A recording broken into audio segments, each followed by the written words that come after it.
నిత్యం సమాజం కోసం పాటుపడుతున్న పారిశుద్ధ్య కార్మికులను సన్మానించాల్సిన అవసరం ఎంతైనా ఉందని బీజేపీ నాయకుడు పొనుగుపాటి చినసుబ్బారావు పేర్కొన్నారు. 43వ డివిజన్ పరిధిలో పొనుగుపాటి చినసుబ్బారావు ఆధ్వర్యంలో పనిచేస్తున్న పారిశుద్ధ్య కార్మికులకు రానున్న శ్రీరామనవమి సందర్భంగా బిక్కిని విశ్వేశ్వరరావు ఆదేశాల మేరకు మహిళలకు, పురుషులకు బట్టలు, గ్లౌస్ పంపిణీ కార్యక్రమం నిర్వహించబడింది. ఈ కార్యక్రమంలో టీడీపీ 43వ ward incharge Neelakayala Sunny Kiran, Naram Srinivas, booth అధ్యక్షులు సతీష్ రమేష్, కాకినాడ బీజేపీ ఉపాధ్యక్షురాలు గూటూరు పద్మ పాల్గొన్నారు.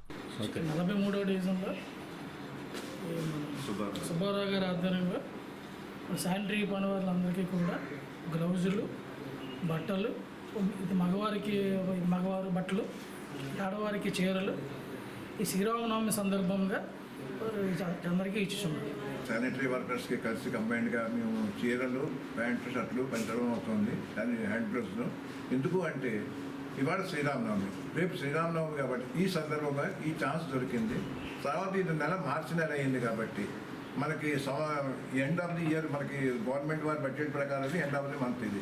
సో ఈ డేట్లో ఇవన్నీ కలిసి వచ్చాయి కాబట్టి ఇలా చేస్తే బాగుంది అని కొంతమంది సలహాలు ఇచ్చారు. సతీష్ గారు అనగా, రమేష్ గారు అనగా వీళ్ళంతా ఇలా చేస్తే బాగుంటుంది అంటే దాన్ని నేను దృష్టిలో పెట్టుకుని ఇది ఓన్లీ వీళ్ళకి ఇస్తే బాగుంటుంది, రోజు కష్టపడేవాళ్ళు మనం ఏమీ చేయలేకపోతున్నామన్న భావంతో ఈ పంచడం జరుగుతుంది. అంతకన్నా నేను చేసేది ఏమీ లేదు. ఏదో నా కొత్త శక్తితో నా ఇంతమంది పంచిపెట్టాను.